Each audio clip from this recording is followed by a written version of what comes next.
tanto do curso quanto desse workshop, ele surge de uma demanda que a gente tem na escola, né? Eu trabalho no Arena, né? Eu trabalho lá com o Arthur, eu dou consultorias para escolas e a gente vê dois problemas fundamentais. O primeiro, quando a gente precisa contratar professor para disciplina, para o conteúdo, para o componente curricular da educação socioemocional, a gente não encontra pessoas com formação na área. Então, a gente tem essa lacuna no mercado. E quem é o professor que pode ser professor de educação socioemocional? Qualquer professor com formação em educação socioemocional, com capacidade de vínculo, né? Então, pode ser o professor de física, pode ser o professor de história, né? Então, assim, não precisa necessariamente ser alguém da psicologia ou da pedagogia, mas precisa ser alguém que saiba de educação socioemocional. Então, a gente tem uma lacuna aí, uma oportunidade de ampliar a área de atuação para o professor, para o educador, de uma forma geral, inclusive para quem está querendo entrar na docência. Esse é um lado. E por outro, lá no seu componente curricular, professor de história, professor de português, o professor de biologia, às vezes não sabe como trabalhar esses conteúdos que o Arthur veio trabalhando aqui com a gente. Então, a gente tem essas duas pontas aí que estão soltas. O professor do componente curricular tradicional e esse componente curricular novo que surge, né? Enquanto uma necessidade, o Arthur trouxe para a gente que a BNCC traz isso como uma necessidade da escola, e diante dessa necessidade da escola, a gente percebe que há, então, uma necessidade formativa no mercado. Então, a gente criou o curso, que o Arthur falou para você, no final a gente vai falar mais um pouquinho, mas aqui eu já vou começar a dialogar com vocês sobre isso. Então, desvendando o papel da educação socioemocional além do currículo. Então, também no currículo, né, no componente curricular educação socioemocional, hoje muitas escolas abrem um espaço para esse componente curricular. A gente tem esse componente curricular enquanto uma disciplina semanal em muitas escolas, ou ele vai transversalizar. De todo jeito, sendo ou não componente curricular, ele precisa transversalizar. Então, olha só, como é que isso vem? De onde isso vem? Em 1994 surge a Kessel, nos Estados Unidos, e com ela o termo aprendizagem socioemocional e seus primeiros estudos e fundamentos têm origem.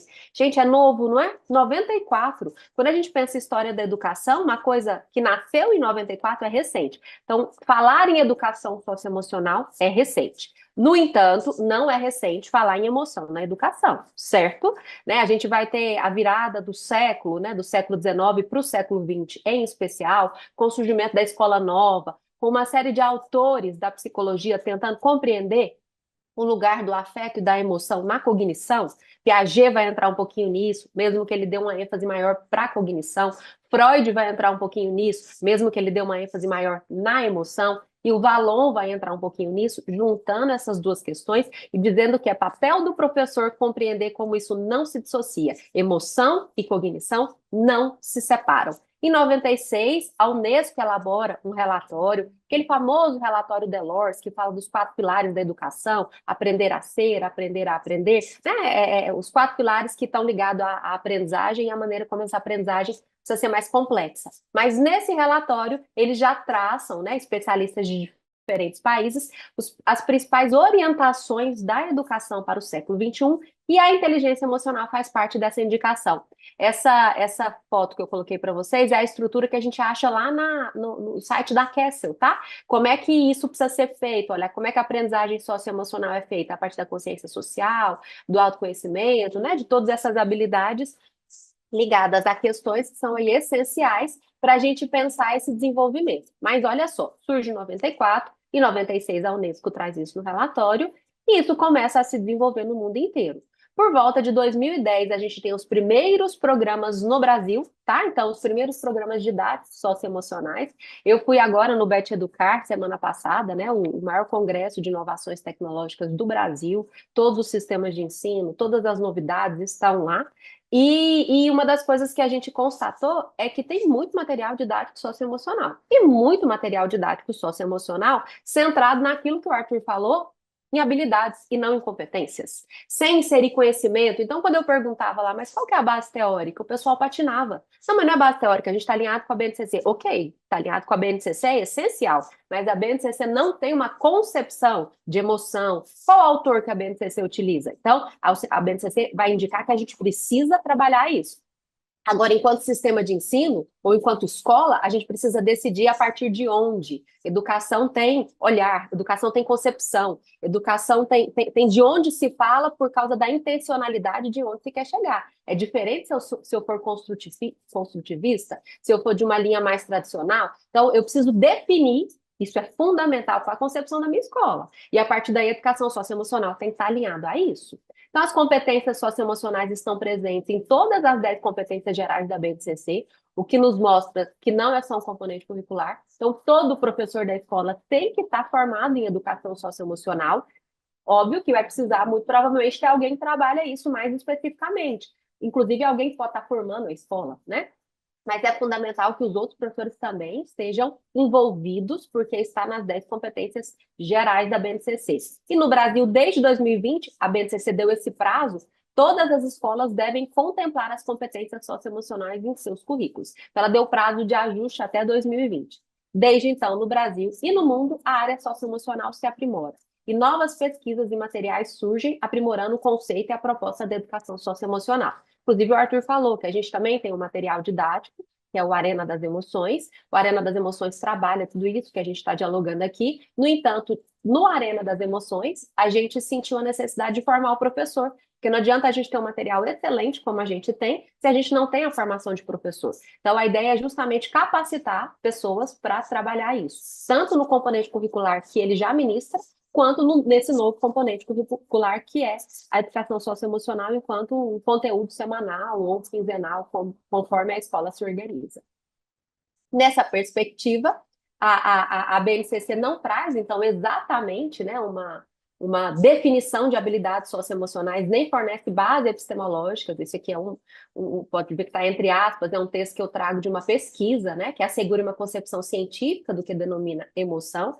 Sendo assim, fica a cargo das instituições escolares abordar e dar finalidade à educação socioemocional como lhes convier. A depender da concepção de emoção utilizada pelos cursos de formação, podemos recair na antiga visão dualista, que fragmenta o ser humano em razão e emoção. Visão essa que repercute nas ideologias atuais, presentes na constituição da nossa subjetividade. Então, o ser humano não é separado. Olha, agora que eu vou aprender matemática, eu vou deixar de lado o fato de que eu estou muito chateado porque os meus pais estão brigando em casa e eu preciso muito aprender matemática, então não vou estar vinculado a isso. Ou eu sou um adolescente, terminei um namoro semana passada, também não vou me envolver muito com esse fim de namoro e vou aprender história. Não, gente, a gente está totalmente interligado, emoção e razão. A gente aprende a partir do afeto. Inclusive, na psicanálise, a gente vai dizer que o mote da aprendizagem é o desejo, né? Inclusive, quando a gente está muito interessado num tema, a gente está aqui sábado, 10 da manhã, a gente podia estar dormindo, a gente podia estar num parque, a gente podia estar fazendo um monte de coisa, mas a gente está aqui por quê? Porque a gente está interessado no conteúdo. Isso é desejo, né? Desejo é o que move o conhecimento. O desejo ligado à necessidade, muitas vezes, né? Então, é válido lembrar que o debate sobre a afetividade no ambiente escolar ainda está dentro dessa pesquisa, né, feita pelos professores da Universidade Federal, aqui está sob o nome dos professores, no final eu mostro as referências. Então, é válido lembrar que o debate sobre a afetividade no ambiente escolar ainda é difícil e encontra percalços devido à compreensão errônea de que a escola é o espaço exclusivo para a cognição e que a afetividade, tanto de professores quanto de alunos, não caberia nas atividades da educação formal. Então, é óbvio que na escola o afeto comparece. E aí, pessoal, a gente está pensando aqui o conceito de afeto não no sentido só daquilo que eu gosto ou desgosto. Afeto aqui é tudo aquilo que me afeta. Então, a raiva é um tipo de afeto, né? A frustração é um tipo de afeto. Então, tudo isso nos atravessa o tempo todo. O afeto nos atravessa. E a partir daí nos vincula, né? Eu brinco, né? Que às vezes um casal que se separa passa a ter muito mais afeto um pelo outro do que quando eles estavam juntos. E não é mais o afeto do amor, o afeto da raiva, né? Lá na separação, quis ficar com a casa de não sei onde, teve toda uma desorganização e há um ódio e um afeto que os vincula de tal maneira que toda vez que você encontra com um dos dois, ele só fala do outro, fala mal, mas fala. Olha que vínculo, gente. Só fala daquela até chato. Nem vou encontrar aquela minha amiga, não, porque depois que ela separou, ela não tem tanto assunto, ela só fala mal do ex. Então tem um vínculo, tem um afeto. Na sala de aula a gente se vincula e se afeta por diferentes questões que aparecem ali. E a gente não pode desconsiderar isso. Não é porque a gente às vezes não gosta de um professor que a gente não aprende com ele. E às vezes, justamente porque esse professor dá limite, dá firmeza, né? Eu já ouvi muita gente falar assim, olha, tinha um professor que ele era alguém que olhava para a gente, mas ele era absolutamente concentrado naquilo que ele fazia. Aprendi demais com ele. Ele nunca deu abertura, mas eu aprendi. Talvez ele tivesse dado muita abertura em você que não percebeu. E a abertura dele foi pela via do mostrar o caminho para o conhecimento, né? Então, o professor é aquele que suscita desejo pela aprendizagem. Mais que ensinar conteúdo, porque conteúdo eu aprendo no YouTube, tem um monte de aula hoje em dia, principalmente depois da pandemia, mas o que o professor faz? Ele media, ele mostra alguma coisa do caminho do conhecimento que o livro didático sozinho não mostra, que a leitura sozinha muitas vezes não vai mostrar. Então, ele é um mediador que ajuda a gente nessa relação com o conhecimento. Então, em vista a impossibilidade de suprimir afetos, é preciso encarar essa presença na sala de aula como constituinte do humano, bem como permitir a sua expressão e saber lidar com as manifestações que aparecem, seja elas de amor, e pessoal de amor também. De repente, o aluno está levando presente para o professor todo dia, o professor está achando o máximo. Às vezes é hora de dizer assim: olha, eu gosto de você, você não precisa ficar tentando me agradar todos os dias. Né? A nossa relação está bacana, porque também é pesado para aquele sujeito que agrada todo mundo ter que ficar agradando todos os dias.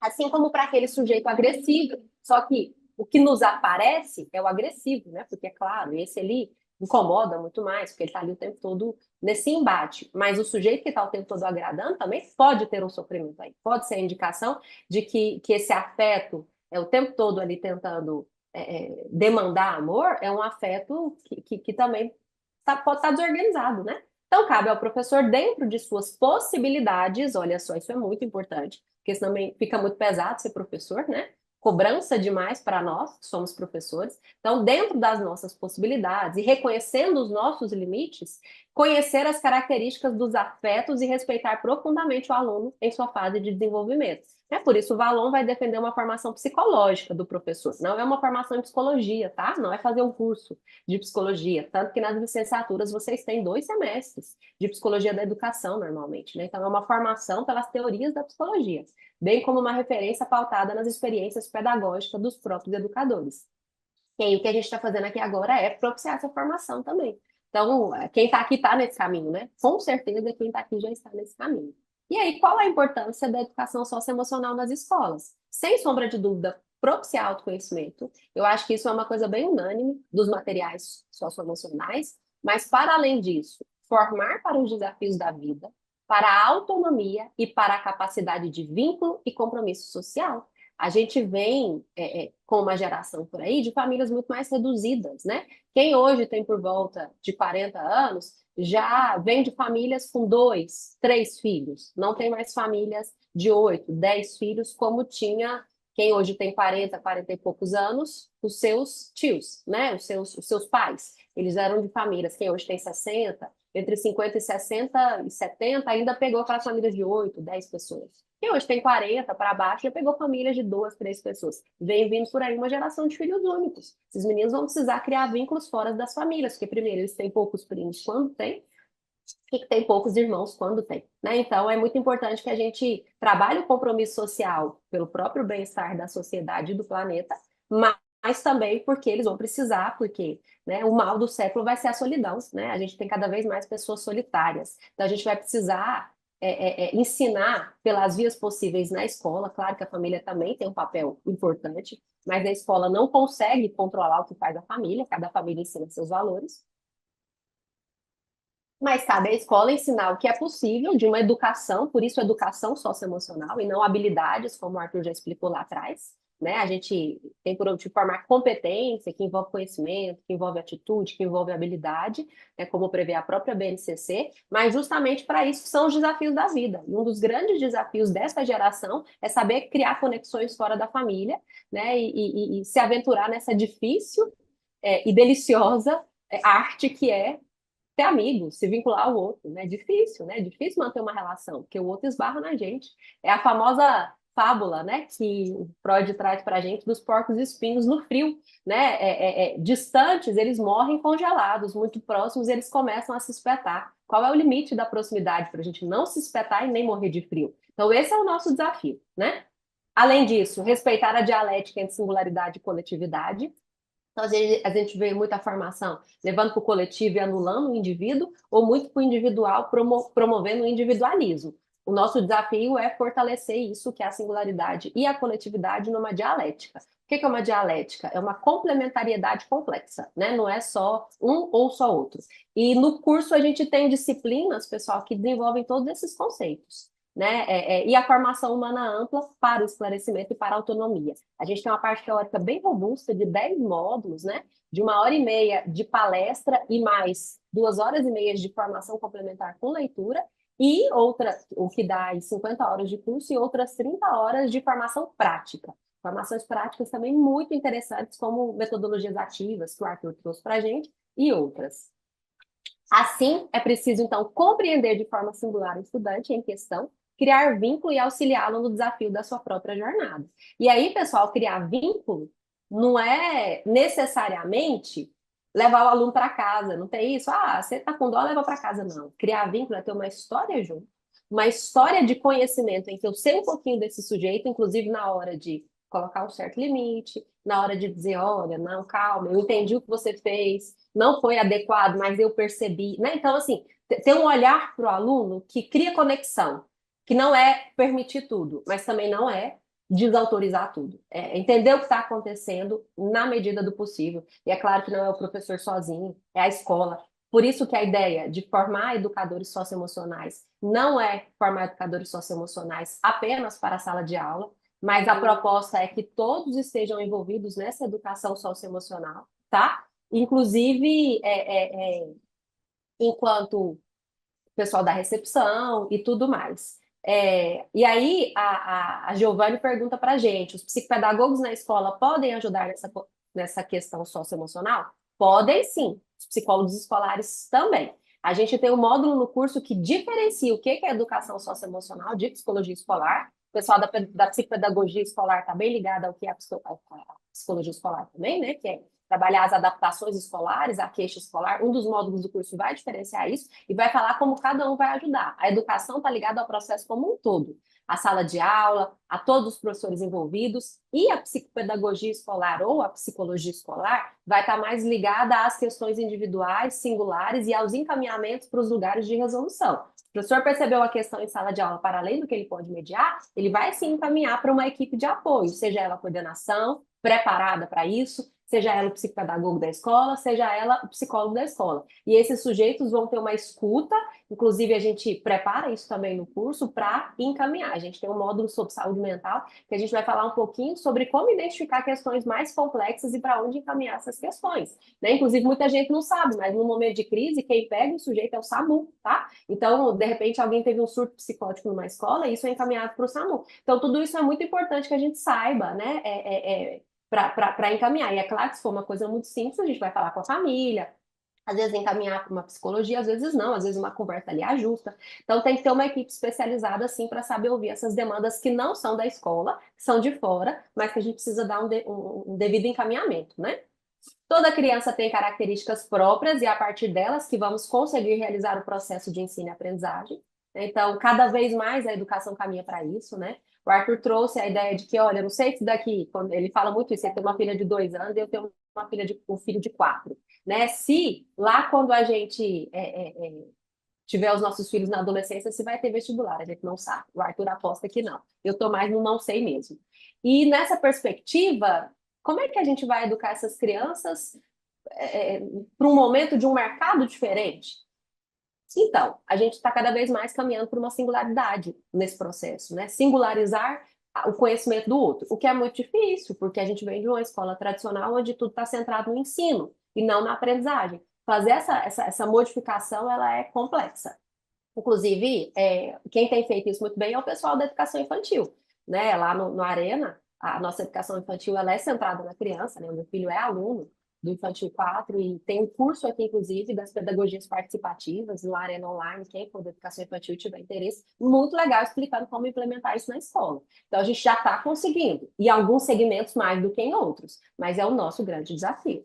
A escola toda, então, precisa se inserir nesse processo socioemocional e precisa também de um momento sistematizado, como um projeto, um programa ou mesmo uma disciplina de educação socioemocional, mas também uma formação ampla. Tem uma outra interação aqui no chat da Renata Santos. Excelentes reflexões, professora Paola, para pessoas que não desistiram e acreditam que podem sim ajudar as crianças e adolescentes. Ruim mesmo é ter profissionais que não acreditam. E é isso, né? A ideia de que os profissionais precisam se organizar. Pessoal, eu trabalho muito com inclusão, e na inclusão isso fica bem claro para a gente, né? Essa semana eu dei uma formação sobre o autismo na perspectiva da psicanálise e falei da inclusão de uma forma geral. E um dos slides que eu trouxe é uma foto de uma série de cadeirantes fazendo uma apresentação de dança belíssima. A primeira vez que uma pessoa numa cadeira de rodas disse eu quero dançar, eu aposto que disseram para ela é impossível. Hoje a gente tem apresentações belíssimas de bailarinos em cadeira de rodas, interagindo com bailarinos que não são cadeirantes e fazendo assim performances de deixar todo mundo assim de boca aberta. Né? Historicamente, a gente tinha a ideia de que as pessoas surdas tinham deficiência cognitiva. Por quê? Porque a gente não sabia se comunicar com elas. Hoje a gente sabe que isso não é verdade. Que a pessoa surda aprende desde que a gente usa a língua adequada. E aí não é nem a linguagem, é a língua. Libras é a primeira língua para a pessoa com deficiência, não é o português, para a pessoa com deficiência auditiva. Não é o português, como é o nosso caso. O português é a segunda língua. Né? Então, a ideia de que eu preciso acessar o outro pela via que ele aprende é um problema do educador. Então, singularizar o processo pela via, inclusive, das metodologias ativas que funcionam, que prevê, inclusive, mudanças curriculares para adequar isso, claro que num processo longo, tá? Porque senão eu vou deixar todo mundo aqui muito ansioso. Promover a educação socioemocional é começar esse processo, né? O processo aí vai durar um tempo, mas ele está em transformação e a gente precisa estar à frente. E a educação socioemocional já está à frente. Por isso, toda a escola inserida nesse momento. E aí, o que a gente precisa? Intencionalidade na proposta formativa, gente, para a constituição de habilidades socioemocionais, para que a gente possa formar conhecimento, competências. Então, sem intencionalidade, só soltando as habilidades, né? Tem muita proposta socioemocional que ela solta a habilidade. Que a gente vai trabalhar comunicação, que a gente vai trabalhar empatia, aqui conhecimento crítico, mas sem uma intencionalidade, sem uma conexão. Então, é preciso que a gente saiba o que a gente está fazendo. Né? Eu brinco, né, que educar por mais que seja um exercício muito difícil, ele é feito, inclusive, ali onde eu não tinha intencionalidade. Eu tenho uma irmã 4 anos mais nova. Quando ela tinha 4 para 5 anos, eu já estava ali com 8 para 9, então eu já estava no Fundamental 1 mais avançado e ela na educação infantil. Brincava com ela de escolinha em casa e eu a alfabetizei. Né? Deu certo, tá? Minha irmã não ficou traumatizada, hoje ela é doutora em genética, né? Uma excelente profissional. No entanto, podia ter dado errado. Qual que é a diferença minha, que alfabetizei a minha irmã, para um pedagogo? O pedagogo sabe o que ele está fazendo. Ele sabe se deu certo, o porquê deu certo, e se não deu, ele também sabe o porquê. Porque quando a gente conhece o processo formativo, não quer dizer que a gente vai acertar em todo ele. Quer dizer que a gente vai ter capacidade para repensar onde foi o erro. Eu não sabia lá com 8 anos onde é que eu errei, se eu errei, né? Deu certo por uma coincidência. Então, a educação muitas vezes dá certo por uma coincidência. Tem professor que é bom de vínculo por si só. Esse professor fica parecendo que é inato ser um educador socioemocional. Mas olha só, mesmo quando eu sou boa de vínculo, eu preciso aprimorar isso e saber intencionalmente por que isso está acontecendo. E se eu não sou, eu posso aprender. Né? Então, fazer uma formação mais aprofundada sobre isso é a possibilidade de aprender isso.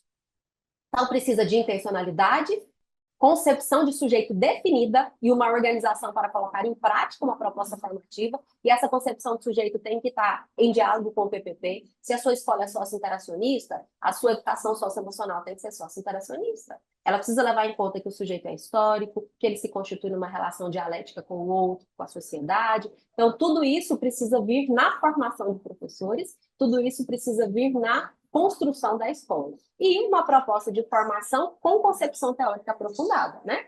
Esses autores estão aí há muitos anos estudando muita coisa e a gente tem diálogos teóricos, né?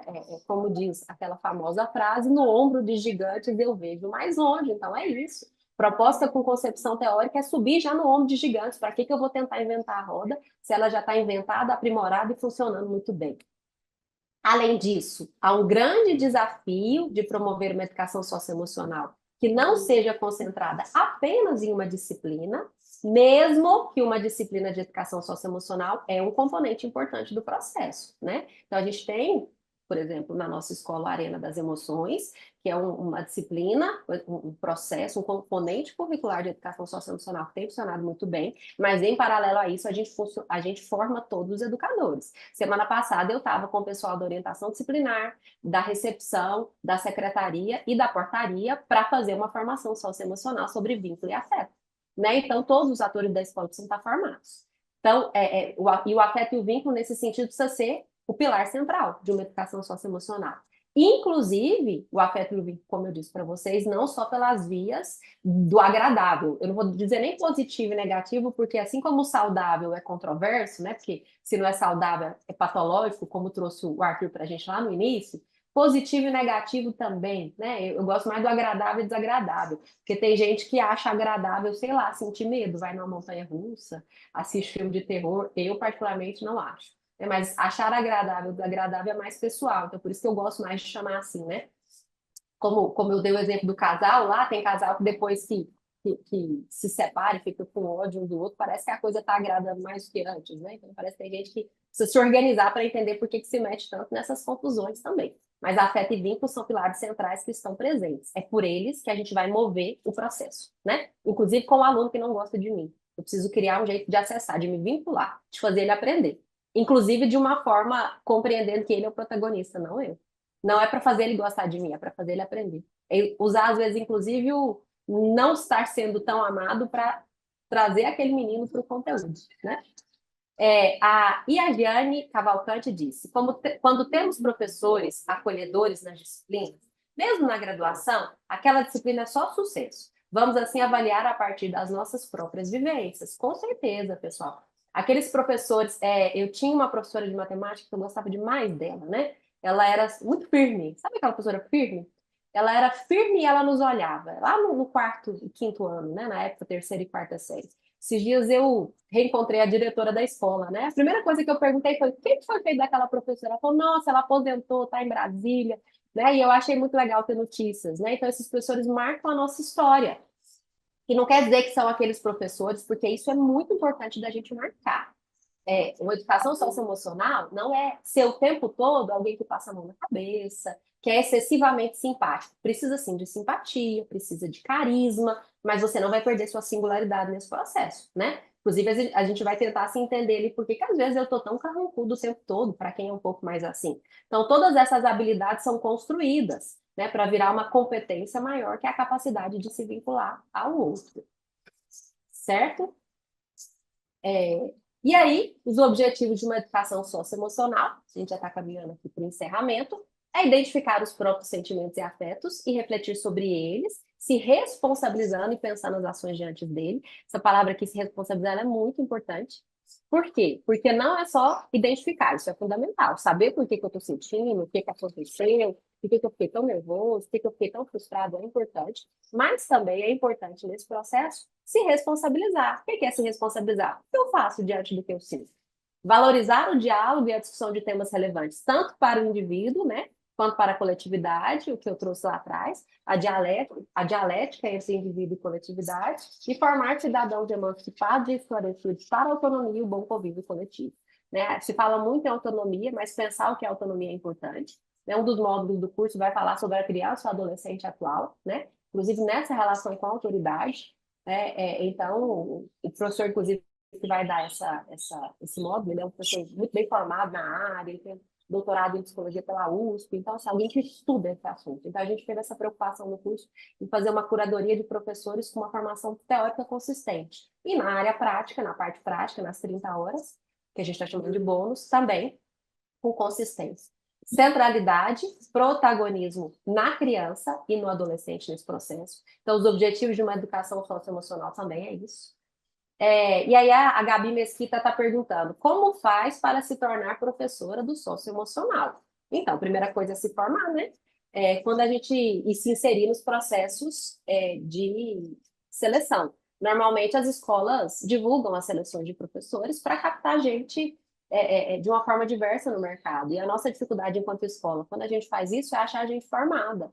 Né? Então, se formar já é um primeiro momento, viu, Gabi, para você conseguir, né, saber isso aqui que a gente está dizendo e, ao mesmo tempo, aprofundar nisso aqui. Então, eu estou trazendo já aqui um início, né, de um aprofundamento. É claro que os meus 45 minutos não vão me permitir aprofundar totalmente, mas eu já vou conseguir trazer um pouquinho, estou conseguindo trazer um pouquinho. Mas esse curso que o Arthur falou, a gente aprofunda bastante todo esse processo, né? Então, os objetivos: relação entre indivíduo e coletividade, autonomia e convívio coletivo, centralidade, protagonismo da criança e do adolescente no processo, para que ele se insira efetivamente e não só passivamente, metodologias ativas, tentar inseri-las no processo, valorizar o diálogo e a discussão de temas relevantes, né, para o indivíduo e para a coletividade, bullying é importante para o indivíduo e para a coletividade, preconceito, amizades, relações afetivas, todo o processo, né?